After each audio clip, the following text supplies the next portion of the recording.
Frédéric Villega,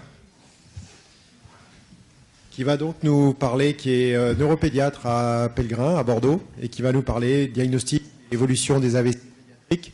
Je vais demander un sujet bien difficile, mais voilà, bon courage.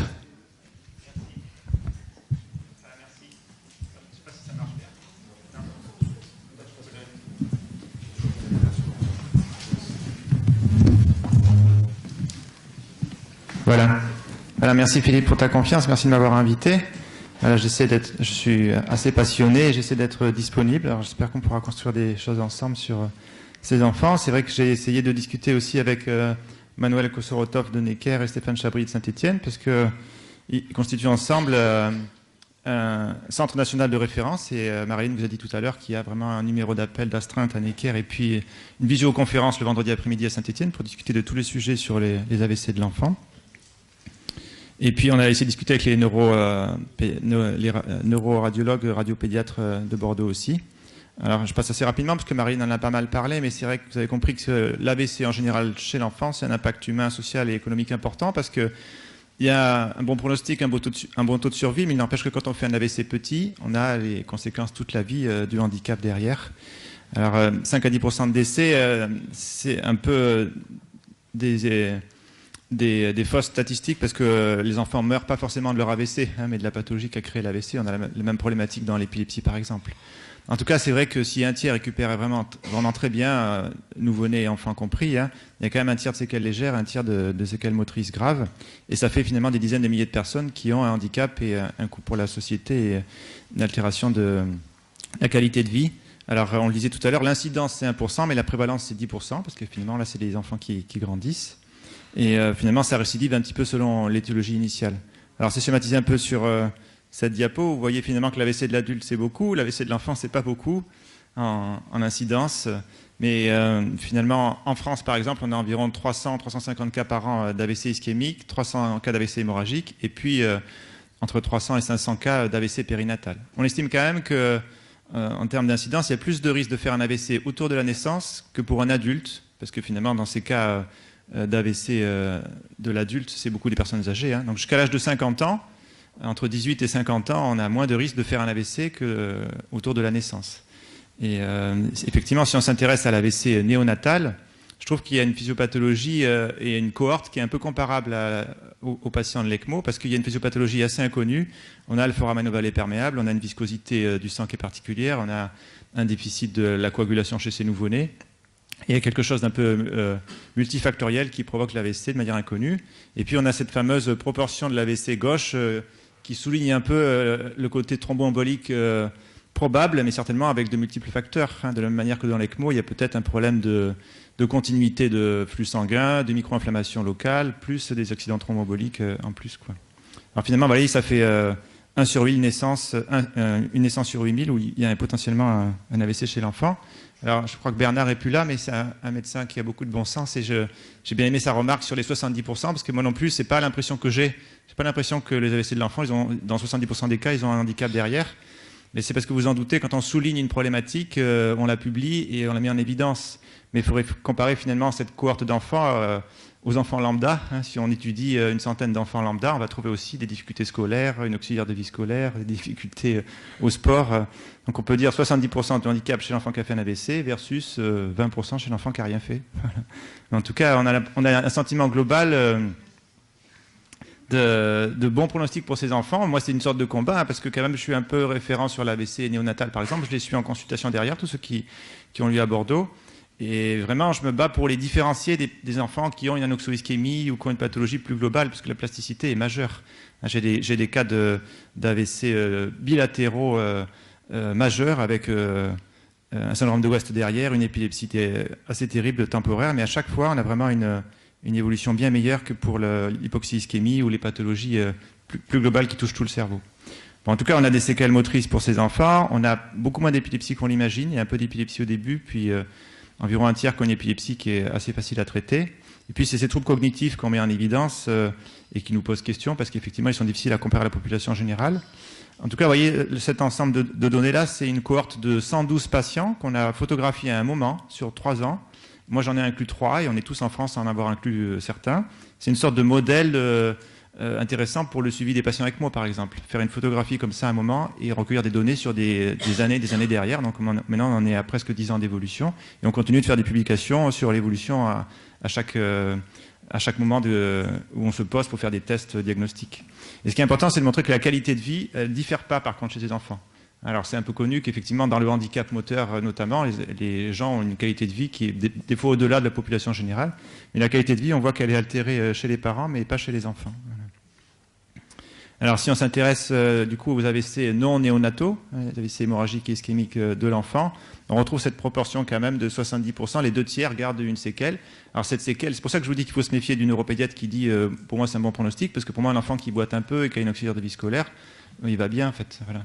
Mais effectivement, dans ces 70%, c'est beaucoup de séquelles mineures, de petites difficultés, de difficultés au sport, mais c'est tout compris, quoi. En fait. Alors, la problématique, vous savez, pour l'AVC en général, c'est justement d'aller vite chez l'enfant et on espère progresser sur la thrombolyse en général. Là, ça, c'est une cohorte aquitaine sur les 20 dernières années. Et je l'ai mise parce que finalement, on a les mêmes chiffres que dans la littérature. Et vous voyez que dans ces AVC de l'enfant tout venant, pas néonatal, dans la moitié des cas, on retrouve quand même une étiologie. Alors nous, on connaît les moyamoya, les drépanocytaires, etc. Mais globalement, toutes statistiques confondues, on en est à 10% de tout ce qui est cardiopathie ou difficulté cardiaque qui provoque l'AVC. Et c'est le même cas dans la littérature. Ce qui est intéressant aussi de voir, c'est que finalement, contrairement à l'idée première qu'on pourrait se faire, ces enfants, ils ne convulsent pas tant que ça. Donc, ce n'est pas un très bon mode de révélateur diagnostique. Et puis après, c'est une épilepsie plutôt des fois dépendante, mais sensible. Le déficit moteur, il est là dans beaucoup de cas, dans 2/3 des cas, mais il n'est pas beaucoup là au début. Voilà.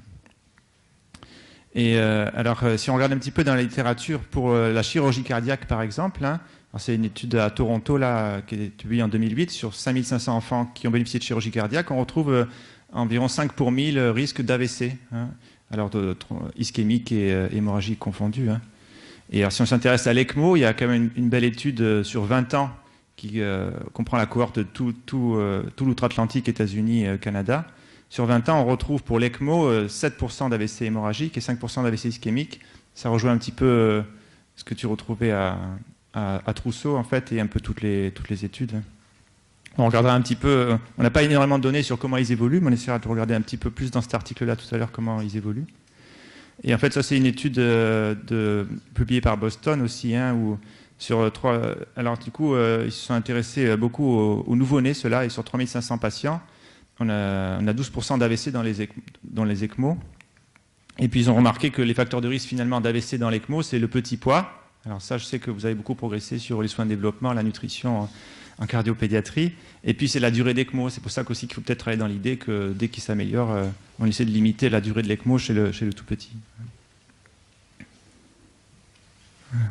Alors, si on essaie de parler du diagnostic des AVC pédiatriques, voilà, cette photographie, elle m'a servi pour plusieurs présentations. C'est le symbole de mon échec professionnel, de mon début de carrière professionnelle à l'hôpital. Alors, j'en profite pour tacler un peu Paul Nolan et mes collègues de la réanimation pédiatrique. On a dû, vous voyez, tous ces appareils de surveillance. Voilà. Il n'y en a pas un seul pour le cerveau. Alors, bien sûr, vous avez depuis le NIRS, hein, dont on va parler cet après-midi. Mais finalement, c'est comme si le cerveau était un peu moins noble. Alors, je jette la pierre à personne parce que moi aussi, je suis en difficulté. Hein. Mais effectivement, on a cette tendance à se dire, le cerveau, on comptera les points après. Hein. On monitore beaucoup de choses, mais pas beaucoup le cerveau.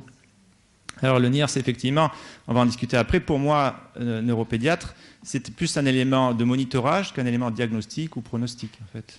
Et je pense, par contre, qu'il peut rentrer dans un faisceau d'arguments global. Alors, il y a cette problématique de l'imagerie, de ne pas faire perdre de chance à l'enfant, et que finalement, en voulant précipiter les choses, on serait plus toxique que bénéfique pour la prise en charge de l'enfant. Il y a ces problématiques d'imagerie, il ne faut pas lui donner tant de crédit que ça, avec la diffusion, les images anatomiques. On va regarder un peu ce qui se passe dans la littérature. En tout cas, mon sujet d'aujourd'hui, je n'ai pas beaucoup d'arguments dans la littérature, c'est l'électrophysiologie. Je pense vraiment que c'est un argument, et je ne sais pas ce que tu nous diras, Pierre-Louis, tout à l'heure sur le monitorage, mais je pense vraiment que c'est un faisceau d'arguments paracliniques qui doit nous aider, à la fois en pluridisciplinaire et à la fois en paraclinique, qui doit nous aider à prendre des décisions et établir un élément pronostic pour ces enfants-là. Et l'électrophysiologie, je dis toujours aux étudiants, le EEG, ça ne ment pas.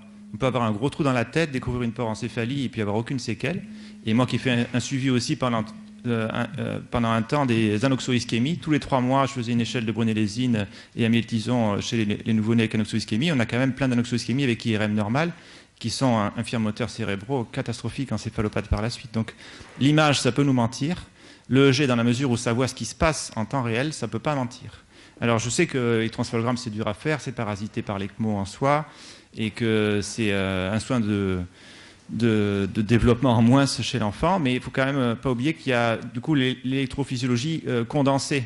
Alors soit le BIS qui surveille un peu le EEG d'amplitude, soit le BRAINS ou les éléments qui condensent le EEG en amplitude et pas en fréquence. Soit on condense la fréquence, soit on condense l'amplitude. En résumé, il faut imaginer que 6 heures d'électroencéphalogramme, difficile à interpréter, on ne comprend rien, ça peut se condenser sur une seule page.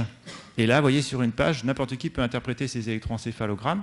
Alors, il y a la sédation qui rentre en compte, mais tous les AVC qu'on a vus dans la matinée jusqu'à maintenant, ils avaient tous forcément un EEG condensé comme ça, asymétrique. On ne peut pas se tromper, quoi, en fait.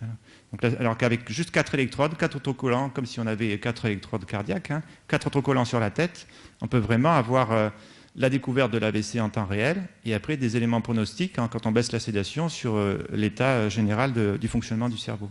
Donc je pense que, et on n'est d'ailleurs pas forcément tous d'accord, les neuropédiatres entre nous, mais pourtant je n'arrive pas à comprendre pourquoi on se prive de cet examen qui ne ment pas, qui est plutôt un examen d'avenir quand on le met dans le condensé des examens paracliniques qu'on peut mettre en œuvre pour les enfants.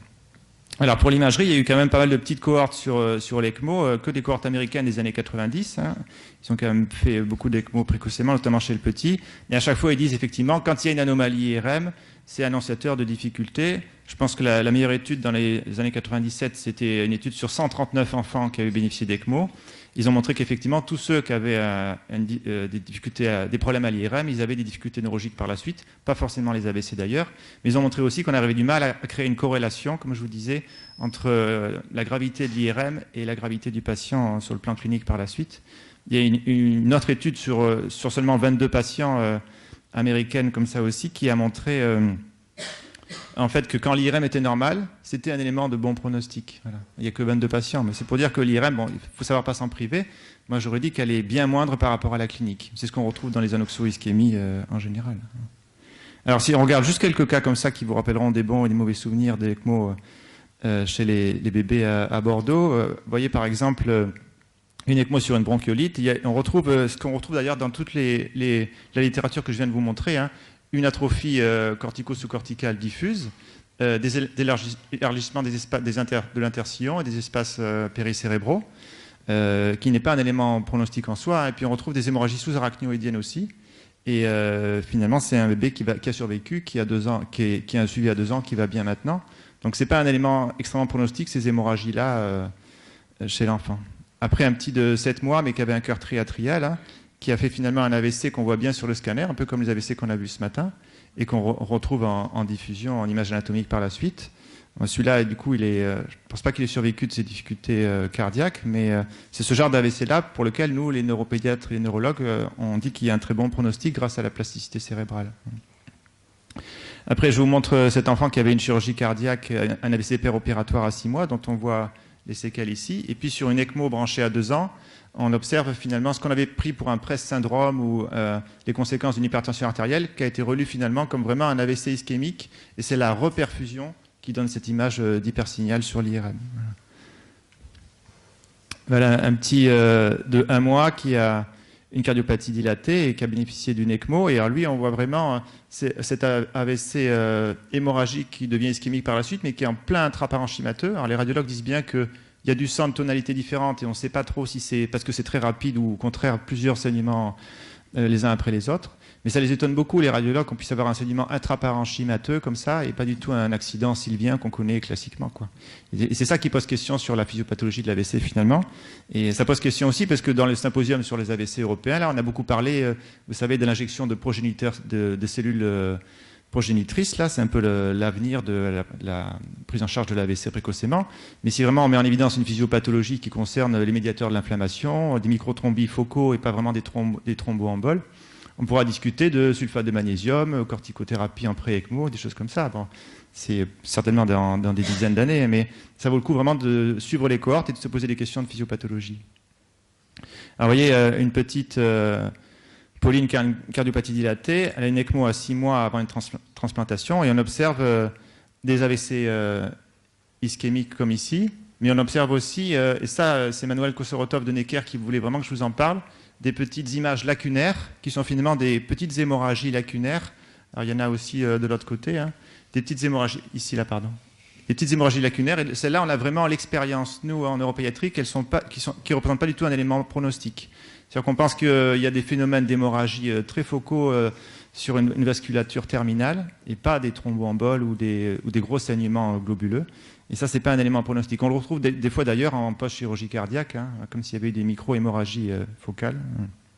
Et ce n'est pas un élément pronostique. Alors, vous voyez une noyade qui a bénéficié d'une ECMO et finalement qui s'est mise en état de mort cérébrale. Après, elle a vraiment des lésions d'adénogris centraux, mais qui sont liées à la noyade elle-même.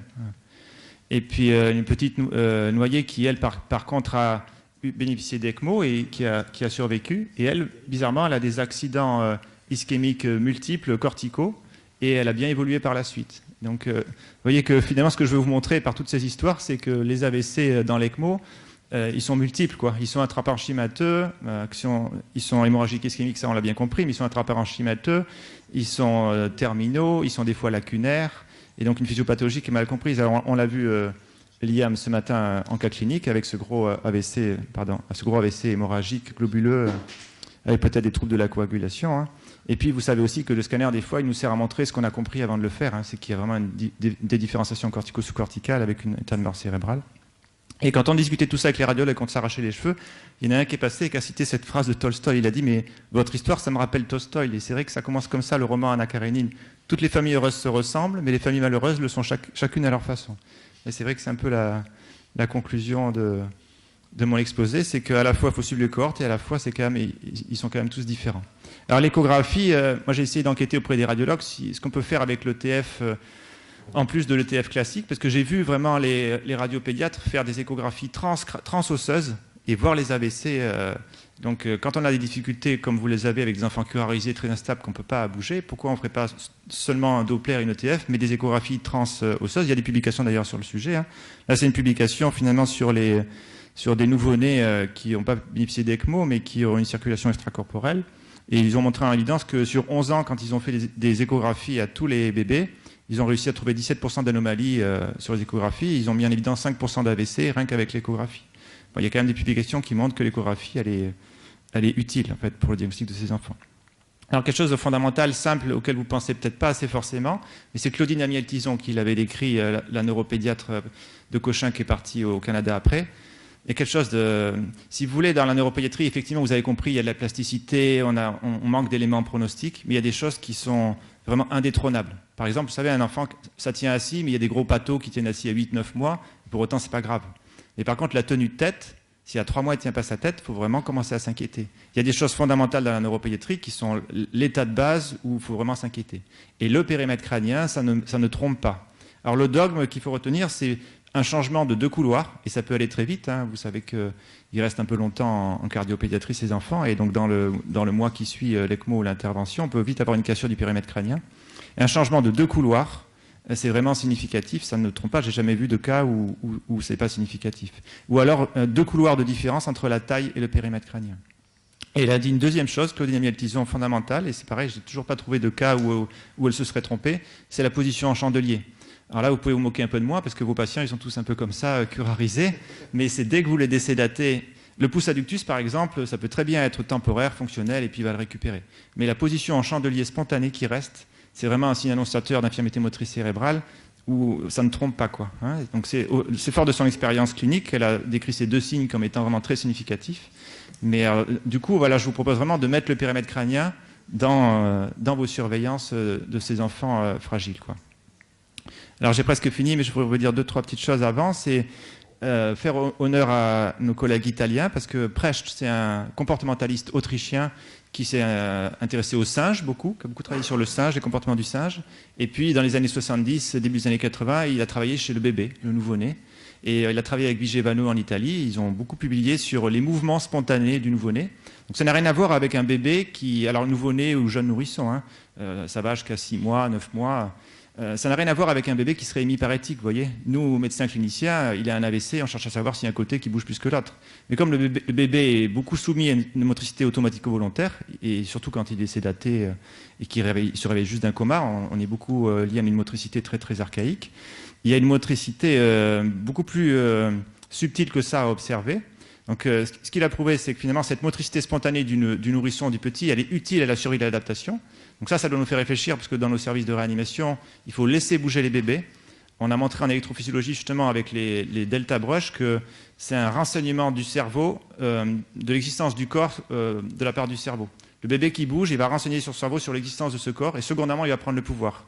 C'est assez révolutionnaire, cette découverte-là, parce que ça montre que dans les aires motrices qui vont ensuite prendre le pouvoir, il y a d'abord une réception sensitive de la motricité, et secondamment, le cerveau prend le pouvoir. Donc, le fait de bouger, on n'est pas préprogrammé à commander son corps. Il faut d'abord bouger pour renseigner le cerveau sur l'existence du corps. Donc, ce qu'il a montré, c'est qu'il faut que le bébé bouge. Et la deuxième chose fondamentale qu'il a montré... pardon, ça a peut-être sauté une diapo. Non, pardon. Et donc, vous voyez, par exemple, ces deux bébés, ils bougent pareil, ils font le même mouvement. Bon, ils n'ont pas le même poids, mais en fait, ils ont le même âge. Et en fait, ils bougent pareil, ils font le même mouvement. Ils font une flexion-extension de la jambe.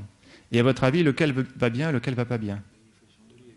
Voilà. Celui-là, en plus, il est en chandelier, donc c'est bien, Philippe, tu as retenu les signes neurolopédiatriques. Celui-là, il est en chandelier, pas l'autre. Effectivement, c'est celui-là qui va pas bien. Mais ce qu'il faut se dire, et ce que font les Italiens qui continuent de publier beaucoup, ils ont parlé sur un tiers du congrès de symposium sur l'AVC de l'enfant, là.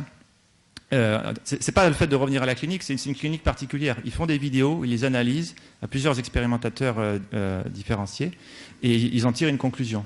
Ce qu'ils ont montré, c'est que là, il y a une impression, ils font le même mouvement, mais là, il a l'impression que c'est fluide, et là, on n'a pas l'impression que c'est fluide.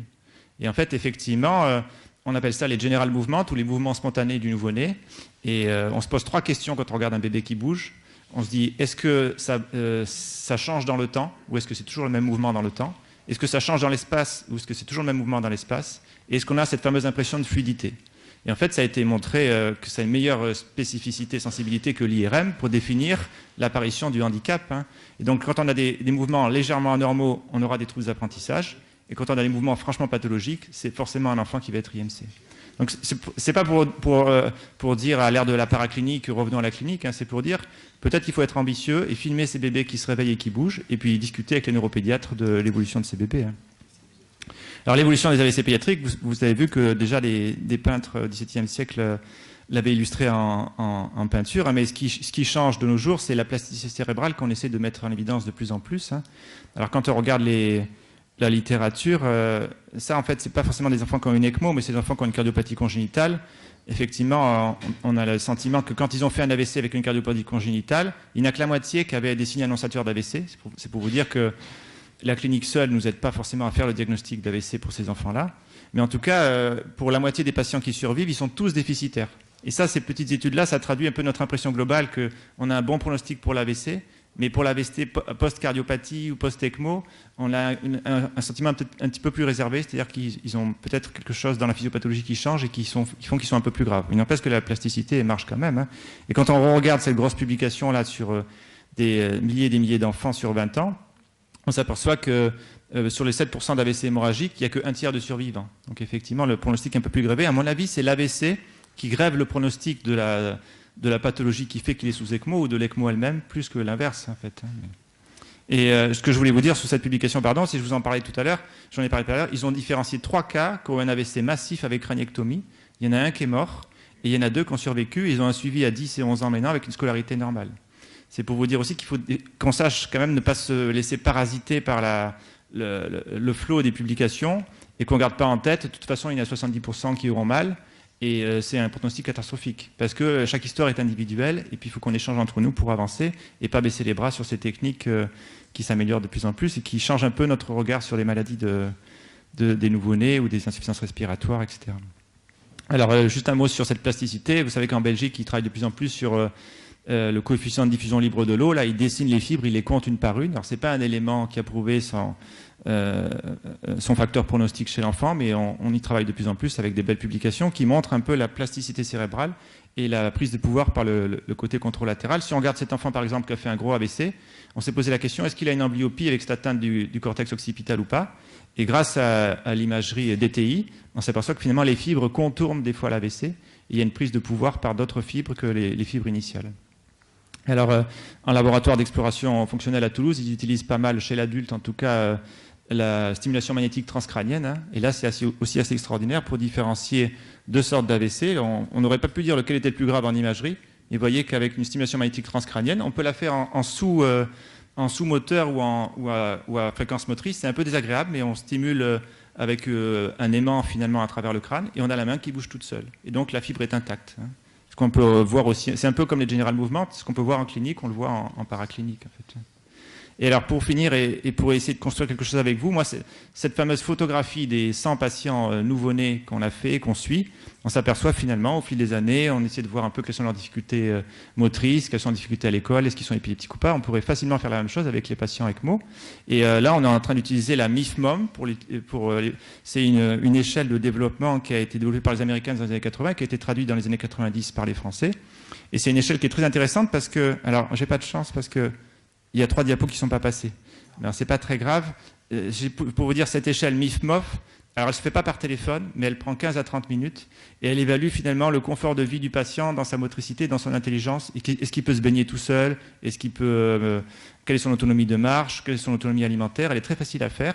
Et donc, la chef de clinique de neuropédiatrie actuelle vient juste de terminer sa thèse sur le sujet. Elle a pris la cohorte des 112 enfants et elle leur a fait une MIFMOF à 4 ans et les a vraiment comparés. Et alors, ce qui est intéressant, c'est que c'est une échelle qui se compare à la population générale. Parce que dans la population générale, tout le monde n'a pas la même autonomie pour être fort au vélo, être fort dans la baignoire, avoir une bonne autonomie alimentaire, vous voyez. Donc c'est vraiment une échelle très intéressante qu'on pourrait cibler sur une cohorte d'enfants post-ECMO. Et du coup, avec tous les intervenants avec qui j'ai communiqué, on a aussi construit l'idée d'une table ronde à la Société française de pédiatrie en juillet à Marseille sur les patients post-cardiopathie, chirurgie cardiaque et ECMO. Donc en conclusion, vous avez compris que c'est 5 à 10% des patients sous ECMO qui font un AVC, avec une mortalité-morbidité plus élevée que dans d'autres pathologies, ne serait-ce que la chirurgie cardiaque seule, hein. Le diagnostic est difficile, à mon avis, il doit être clinico-radiologique avec un faisceau d'arguments, et n'oubliez pas le périmètre crânien qui est fondamental. Il faut discuter de cette histoire d'électroencéphalogramme condensé qui n'est pas difficile à faire et facile à interpréter. Les films, peut-être que je suis trop ambitieux, mais les Italiens le font beaucoup dans l'AVC et c'est pas si difficile que ça. Si on a une bonne collaboration cardiopédiatre, neuropédiatre, on pourra y arriver. Et puis, il y a toute une cohorte d'enfants à évaluer neurologiquement. Voilà, merci.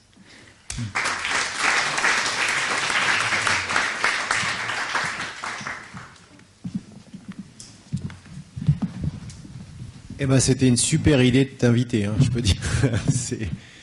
C'est remarquable et plein d'ouvertures, plein de choses.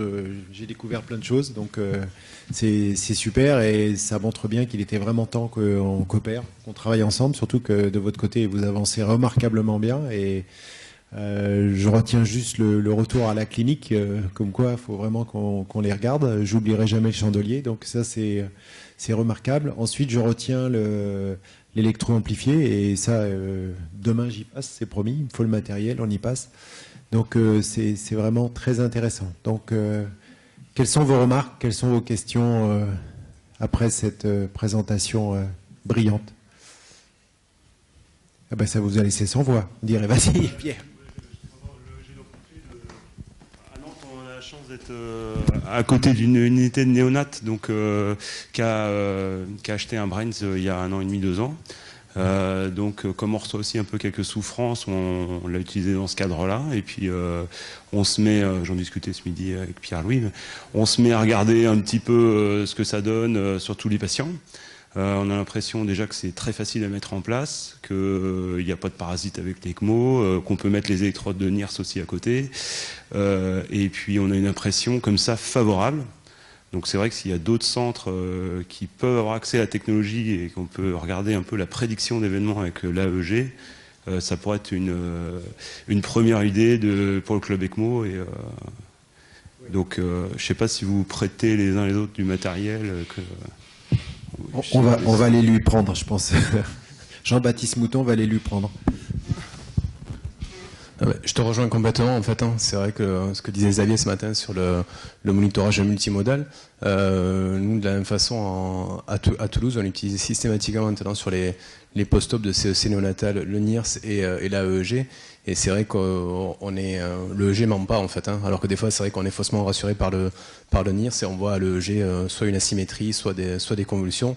Et on voit clairement, et comme tu as dit, c'est très rassurant, même sur pour le monitorage de certains gestes chirurgicaux qui vont se faire en chambre comme les toilettes. On va approfondir l'anesthésie, on va voir clairement le EEG s'affaisser et le fait que le EEG revienne normal dans les 6 heures qui suivent la chirurgie, très rapidement, en fait, c'est très rassurant quant au devenir de ces enfants. Et, on est dans un des éléments du multimodal et il est tout à fait indispensable. Et sa simplicité devrait faire que plusieurs centimètres, et en effet, vite, ça fait partie de notre fameuse base, mais il faut qu'on compare ces données, c'est essentiel. À Tours, comment ça se passe? Ça m'a donné une idée parce qu'on a en effet un EEG d'amplitude, nous, avec 3 électrodes, si je me souviens bien. Le CFM. Ça peut être que 2, mais c'est vrai que plus il y en a, plus on fait une cartographie. Je pense qu'on va l'utiliser dès demain. Et surtout, la courbe d'apprentissage est quand même très, très facile en fait. D'autres remarques? Après, le CFM, nous, il me semble qu'on l'a utilisé aussi, mais c'est avec des aiguilles, parce qu'ils sont souvent très œdémaciés, et les autocollants ne suffisent pas, c'est vrai qu'on ne peut pas le laisser en place de façon prolongée. Ouais, ça se décolle, et ça, c'est vrai qu'il y a un petit côté technique. Alors l'aiguille, du coup, c'est une aiguille comme une acupuncture, quoi, en fait. Donc dans l'absolu, c'est pas douloureux, et ça tient bien. Et sur l'échographie transosseuse, là, est-ce que vous avez des conseils à donner? Non, moi non, mais j'ai discuté avec les radiologues et certains m'ont dit, il y a des beaux articles dans la littérature qui montrent qu'on peut faire un diagnostic d'AVC sur l'écho transosseuse, mais les radiologues ne se sentent pas forcément d'investir le sujet. Alors ça dépend vraiment, c'est opérateur dépendant, quoi. N'empêche que ça se voit. Moi je l'ai vu, on voit bien la différence d'échogénicité d'un côté ou de l'autre, quoi. On n'a pas encore eu l'idée de le faire. Qui a déjà essayé? Parce qu'on fait de l'ETF, bien sûr, mais oui. Et alors, tes impressions? C'est de l'auto-apprentissage, donc couplé en fait quand on fait le Doppler transcrânien, en modifiant un petit peu les réglages, on voit le parenchyme et clairement quand ça arrive, des différences d'échogénicité qui peuvent nous pousser à demander l'avis du neuroradiologue qui confirme et avec une imagerie derrière qui va retrouver des AVC. Voilà. Et quelles sont les coupes? Ou est-ce que tu mets ta sonde n'importe où? Ou est-ce qu'il y a des endroits privilégiés? On se met dans la fenêtre temporale pour le Doppler, ouais. Et après on glisse un petit peu en pariétal. Voilà. Après il y a l'échographie transfontanélaire par voie postérieure qui permet d'avoir une idée sur la fosse postérieure et qui des fois donne des renseignements sur des hémorragies de cette zone-là. Bon, les cardiopédiatres savent qu'ils vont devoir faire un peu plus loin avec leur sonde d'écho maintenant. Encore des questions sur cette ouverture sur la neuropédiatrie remarquable? Et pour le G amplifié, même en pair-op, ça peut servir? Je dirais oui, parce que il y a bien longtemps, la seule surveillance neurologique qu'il y avait quand on faisait des CEC, c'était un électro complet. Ça a duré pendant des lustres, ça, puis finalement ça a disparu au prix de la NIRS en particulier. Et puis parce que ça encombrait tout le monde et que ça montrait peu de problèmes.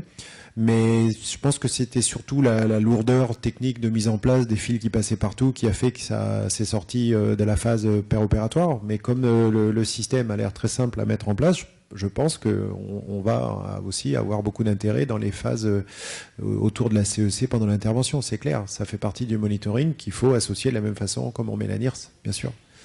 Donc on a un champ d'application très intéressant. On va rester là. Merci encore, vraiment, c'était très bien. Vous introduisez ?